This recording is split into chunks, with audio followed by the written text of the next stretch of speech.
Sergey Spivac, he'll never be Spivac to me, but he will be Spivac on broadcast probably. Sergey Spivac, minus 230. Derrick Lewis, plus 195. As you guys know, this fight was to happen late last year. Spivac made his UFC debut in 2019 against Walt the Big Ticket Harris. Got knocked out.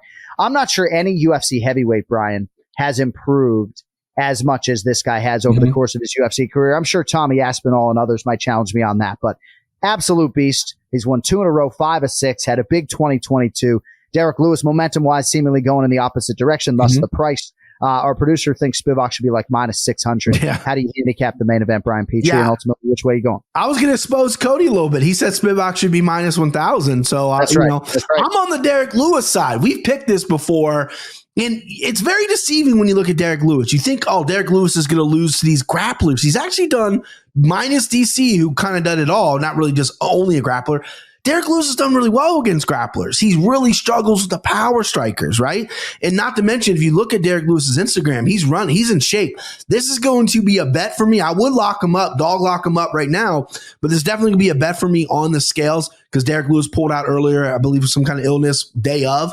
And I always sleep on Spivac. I've heard stories about him in Vegas being a great teammate, a grinder, really good, 15-3 record. But if Derrick Lewis jumps on him early, like Tommy Aspinall did, like Walt Harris did, there's no one hits harder than Derrick Lewis, regardless of how many times he's lost in the past or whatever. He just got jumped on early by Sergey Pavlovich, who is a fucking rushing, mauling bear who is terrifying. So, you can't fault him with that. But, obviously Derrick Lewis has been in there with a lot of guys, and there's some steam coming off him a little bit. He's very funny. He needs to win. That's what the thing. You need to hear the post-fights. You need to, his social media is really slowed down with the whole he's okay stuff. But yeah, plus 185 on a guy like Derrick Lewis who hits hard against a guy who has been knocked out before. And Derrick Lewis, again, has wins over Curtis Blades, Latifi, Olenek, and Tybura, can be thrown in that grappling class. He's done well against guys that want to get him down. And I think Spivac desperately needs a takedown. If he doesn't get it, it's going to be a bad night for him. Really good live betting spot, but we don't have the opportunity to do that right now. Give me Derrick Lewis by KO. Derrick Lewis plus 195, the pick for Brian Petrie by knockout. And Kenfo, let me just say, as somebody who runs 20 or 25 miles a week, that just doesn't necessarily mean that you're in shape, right? I'm not necessarily in shape. And we talk a lot about energy systems. And I don't care what Derrick Lewis has done to get his cardiovascular base in great shape. I think sometimes it's his energy system combined with his IQ that fails him in these situations. He'll be 38 3 days after the fight. That's not a handicap from me. I just think that's a little bit of the reality. What are your thoughts on a seemingly in shape Derrick Lewis here as a pretty big underdog against the polar bear Sergey Spivac?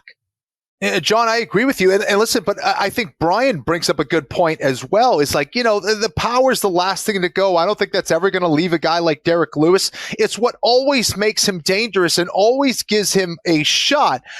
But I think this is a really tough match for him. I think Spivac does a great job of utilizing his strikes to set up his takedowns, whether it's wrestling-style takedowns or judo-style takedowns. He can put you on your back in a lot of different ways, and I think for Derrick Lewis to be down there makes him not only susceptible to submissions, but to grounded pounds. Spivac will not let up, and I think these are the kind of fights that will kind of elevate him, and he realized the importance of it. Derrick Lewis, still a big name. He's inconsistent, but everybody knows who Derrick Lewis is if you're a fan of the UFC. And I like Spivac here. I think this is a lock for me. I will match 3 units to Brian Petrie's 3. I like this one.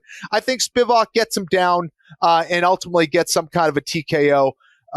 Could happen earlier. I suspect it will happen earlier, but if it goes later, I think that kind of favors him too, because I expect Derrick Lewis to kind of slow down here. So the other thing is this,